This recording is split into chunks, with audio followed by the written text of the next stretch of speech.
Buenas noches, doctor Elguero, doctora Giovanni y compañeros. En este video voy a realizar la demostración de una evaluación de la progresión de la anestesia a nivel sensitivo, motor y de cambios hemodinámicos. A su vez, también, en una segunda parte, voy a explicar cómo se evalúa la regresión de este bloqueo en esos tres niveles y las escalas que podemos usar para evaluarlo, sobre todo en la unidad de recuperación post-anestesia. Debemos recordar que en una anestesia, el paciente se somete a cambios hemodinámicos inducidos por el bloqueo del sistema simpático.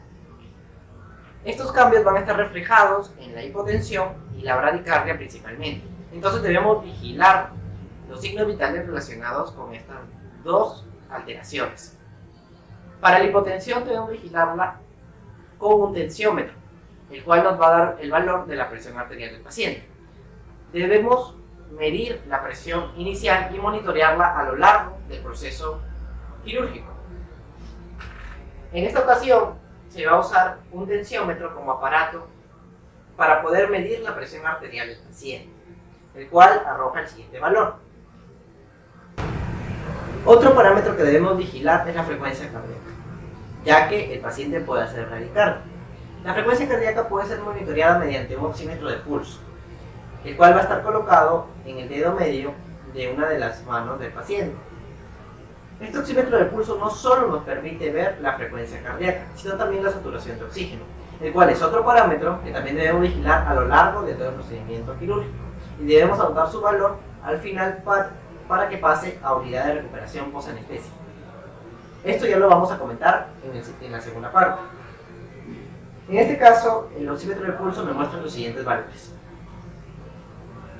También es importante realizar una evaluación clínica del paciente, valiéndonos de nuestro estetoscopio, mediante el cual podemos realizar la exploración de los latidos cardíacos, vigilando su normalidad, el ritmo de estos y las características.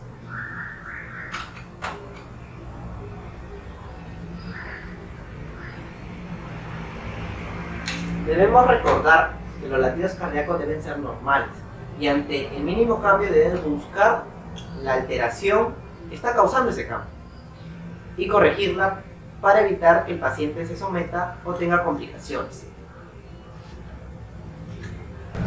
Luego que hemos realizado la evaluación de los cambios hemodinámicos en el paciente, vamos a realizar la evaluación del progreso del bloqueo sensitivo. Esta se va a realizar con apoyo de los dermatomas. Los dermatomas son áreas del cuerpo en las cuales, al inducir un estímulo, se va a ver reflejado el nivel de bloqueo del paciente. En palabras simples, induciendo un estímulo en esta zona podemos ver a qué nivel ha llegado la anestesia, sobre todo cuando hablamos de anestesia raquídea. Como sabemos, en la anestesia raquídea, la evaluación por dermatomas es muy importante, ya que para cirugía abdominal, por ejemplo, nosotros tenemos que ser cautelosos al momento de escoger el nivel. Este debe llegar en promedio de T5 a T6, por ejemplo en el caso de cesáreas. Si queremos una cirugía abdominal en un nivel más bajo, podemos llegar a T8 y T9. En el caso del miembro inferior, basta con llegar a T12. Y, por ejemplo, en una cirugía perineal, basta con llegar a S1.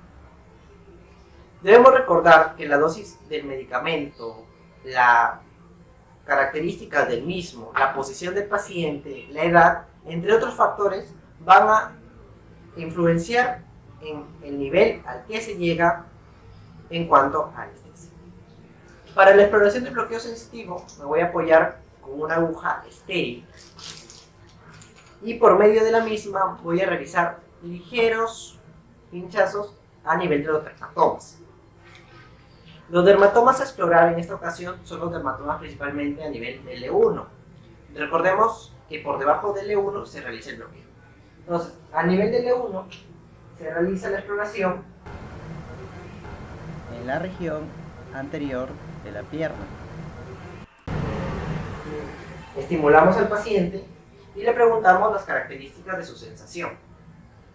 Si el paciente responde que la sensación es intensa, entonces veremos que el bloqueo se encuentra incluso por debajo del L1.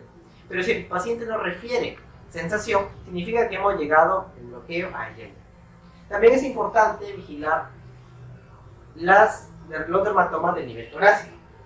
Los dermatomas de nivel torácico pueden explorarse en el abdomen, en la cara anterior, estimulando con la misma aguja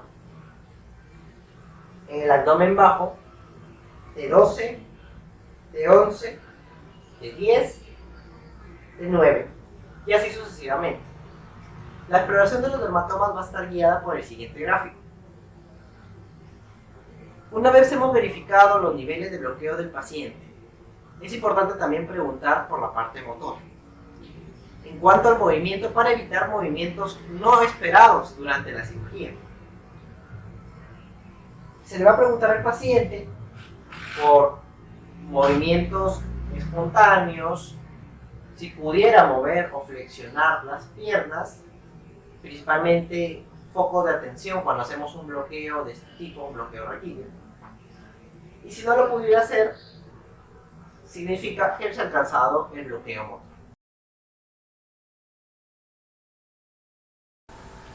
A continuación voy a explicar la escala de Bromach. Esta escala nos permite saber el progreso y la regresión del bloqueo motor en una anestesia raquídea.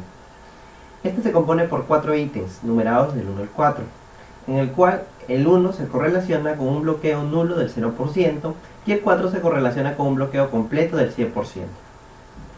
Estos 4 ítems tienen diferentes descripciones.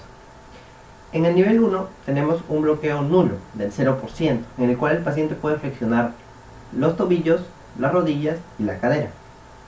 En el segundo tenemos que el paciente solo puede flexionar los tobillos y las rodillas, y nos estaríamos enfrentando a un bloqueo parcial del 33%. En el nivel 3 tenemos que el paciente solo puede flexionar los tobillos, y esto se refiere a un bloqueo incompleto del 66%. Y en el último nivel, es decir, el nivel 4, estamos ante un bloqueo completo del 100%, donde el paciente no puede realizar ninguna de las 3 acciones. En este caso, vamos a pedirle al paciente y vamos a examinarlo. En cuanto a la regresión del bloqueo, tenemos que examinarlo según los niveles de la anestesia. Es decir, vamos a ir de tobillos a cadera. Entonces vamos a preguntar, ¿puede usted flexionar los tobillos? El paciente puede flexionar los tobillos. ¿Pudiera usted flexionar las rodillas? No hay respuesta, el paciente no puede hacerlo. Está de más ya preguntar la flexión de la cadera, porque se supone que el nivel de la anestesia se ha quedado hasta ahí. Entonces asumimos que el paciente tiene un bloqueo incompleto, es decir, del 66%, correspondiendo a la escala de Bromach de puntaje 3. Eso es todo, muchas gracias.